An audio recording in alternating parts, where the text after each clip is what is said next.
Hey, what is going on? Welcome back to the channel. In this video, we're going to be taking a look at Moonriver. I do want to say that I'm not a financial advisor. You should do your own research before investing money into crypto. Also, if you haven't seen the previous update, make sure to watch that before watching this one. It's going to be in the top right-hand corner of the video.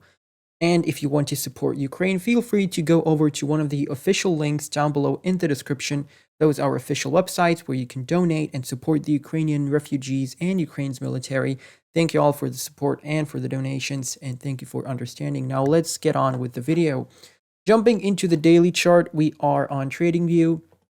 Moonriver against USDT. The chart is from KuCoin. So right now, as you can see, we do have a support level below us at $21 almost. So this would be a good place to set up some buy limit orders. Now you can see that we just landed on this support zone, right? And we're having a bounce. We're creating higher lows, but we're creating lower highs here.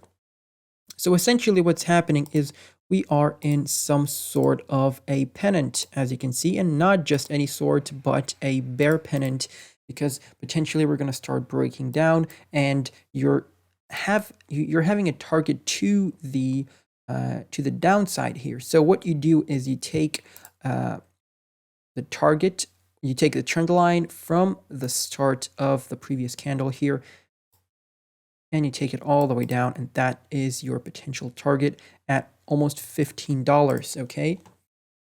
You can, what some people do sometimes is they take it from the beginning of the move, but that would give us a pretty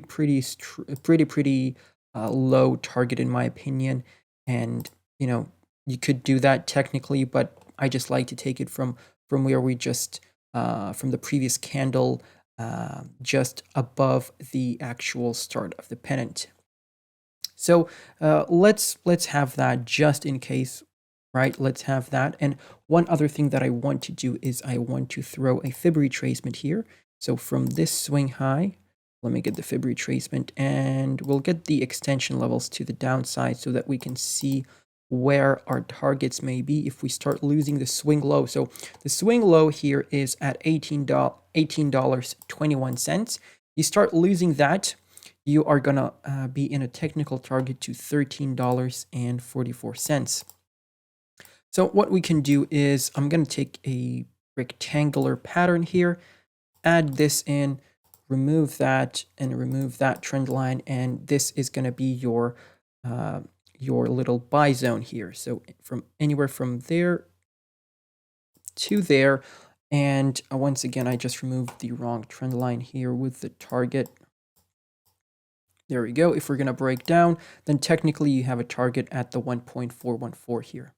Okay, and the immediate buy zone here, if you're going to get there, obviously, it's a big if, but if Bitcoin's going to continue capitulating, then anywhere from $13.50 all the way to $10.50 is going to be a great entry zone. You have the second fib level here as well, so this is something that you could target at $11.15. But obviously, the important level is the 1.618 over here. As you can see, the 1.618 is going to be our target, but only after we start losing the swing low, which is $18.21. Now, what is happening right now is we're wicking below the golden ratio here, the 0.618. This is the golden ratio over here, right? And if you lose the golden ratio, typically what happens is you retrace all the way down to the swing low. And this is the decisive moment. This is when you either break or bounce from here. If you break, you target the 1.618. If you bounce, I would expect us to, if we lose the golden ratio, I would expect us to come back up and back test this as resistance before eventually coming back down. So this will be a lower high in a downtrend. Okay. So just keep this in mind and draw out the fib retracement. We are in a potential bear pennant here, and I do think we're going to break down. So $18.21 is at least what we're going to be testing. Now, if we start breaking to the upside here, I do potentially think we're going to get rejected from the 0.236 fib retracement here or the 20 EMA. So the 20 EMA is going to be sitting here at 27 $8.27. Below that is the 0.236 Fibonacci retracement level at $26.50. So this area over here is just something that's going to potentially reject us, I think, because you've been rejected from there multiple times before, and you've had this level as a support on May 9th and May 10th. So I do think potentially from where we are right now, if we don't start losing the support of the pennant, then you are looking for a 20% trade, right? But that's a potential. If you start losing the pennant, you start back testing the previous support as resistance, yeah, I would look for $20.91 at least and $18.21 as the swing low here. Now jumping into the daily RSI, let's see what's happening over here. So we did get back above the pink trend line here. We did manage to hold it as support twice before. We even had another bounce over here, but as you can see right now, we're losing it, and we are in a we are losing the pink trend line, and we are potentially on our way below the index of 30. So what you could do now, if you don't want to be using the pink trend line, which I don't think I'm going to need it for now, what I will do is just draw this out like this. So what is happening over here is we have a higher low on the RSI. And let me just show you what that means. So this is a support zone that you've held on the RSI, and the next time we have a capitulation, the next time we have some FUD in the markets, this is going to be a very important zone for you to look out for, because if you come back down all the way into the oversold and you bounce from here, this is still bullish because you are effectively in an uptrend. Well, not an uptrend because you're not going to be breaking this high, but you will be printing a higher low, which is still very bullish, right? Look for a bounce off the pink trend line. So that's regarding the daily chart. You have some of the support zones, you have some of the resistance zones. Obviously, if we start a little relief rally, I would look for some resistance on the 55 EMA here, which is around about at $41, but I don't think we're going to be getting there in the next couple of days. Now, I do want to switch over to the Binance website for some oscillators. Jumping over into the daily chart on the Binance website, as you can see, I do have a fib retracement here with the 1.618 at $27.4. We did lose that. We did have a wick above that level, and potentially right now we're looking for a back test of resistance of the 1.618 and the 20 EMA, which is the yellow line. The fib is set up with a swing high April 2nd and a swing low March 14th. Right now, what we did is we held the second fib level here at $20.40. So this is something that you want to keep an eye on, in my opinion. If you start losing that, you have below the 2.272 at $16.60.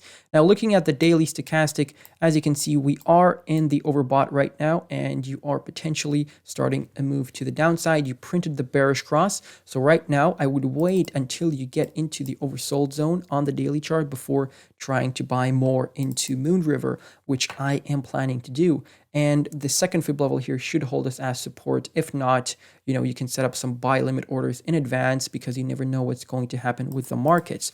Now, you did get a bullish cross here May 17th, and let's see what that meant based on the price action here.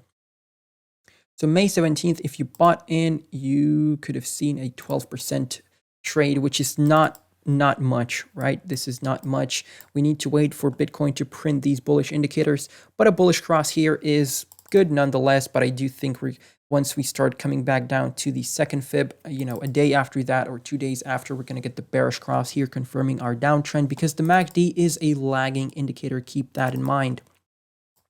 So this is regarding the daily chart, and let's go into the weekly and see what's going on over here. We don't have any data. I keep forgetting about that. So also I want to move into the 8-hour, and let's see. I think I spotted some sort of a bearish divergence, but let's see what's going on here. So on the 8-hour, you were overbought here between May 22nd, May 23rd. You start moving down, and now you're in the oversold, and I would wait a couple more days before starting to get into a Moonriver. And on the MACD, on the 8-hour chart, you just printed a bearish cross. So you have your downtrend confirmation on the 8-hour chart. And to the second fib level here, that is going to be actually, hold on a second. That is going to be a relatively small move, a 10% move to the downside. So yeah, I would look for the second fib level as support. And yeah, look for these, look for the 8-hour chart, the 12-hour chart you can check out as well. And the daily chart, you want the indicators to be in the oversold for you to start buying into your favorite cryptos, right? So you did have a bullish cross here on the 12-hourly chart, but now the moving average is curling for the bearish cross with the signal line. So you have to be patient. And as you can see, yeah, you did lose a support trend line here. And this means that you are going to be coming back down. As you can see, you had a bounce, and then you lost it. And you're potentially going to back test that as resistance and come back lower to retest a previous support level. And it potentially could be good because we could create a nice double bottom pattern here. But that is yet to come. Also, what we potentially did over here on the 12-hourly chart is we created a double M top pattern here, as you can see. So I'm going to give you the target from that all the way down here. That is our neckline. Okay, so that's our neckline. If you start losing this support, you are going to be in a target to $18 basically. Okay, that is going to be your target. Or I'm going to draw this back so that I know this is the target of the double top pattern. So $18 is something that I'm going to be targeting. So yeah, multiple targets to the downside. I do think we're going to break down. If I missed out anything on the charts, please let me know down below in the comment section. Feel free to follow me on Twitter. I do post technical analysis and some updates in there. I also have a Patreon, which is a great way for you to support me and a great way for me to give back to those who support me with extra exclusive content, low cap gem calls, trading alerts, project highlights, market sentiment analysis, TA and video requests for you. And yeah, a bunch of stuff. And the same thing you get with the YouTube memberships on a different platform. You get the exact same benefits. So thank you all for watching. I'll catch you in the next one. Goodbye and good night.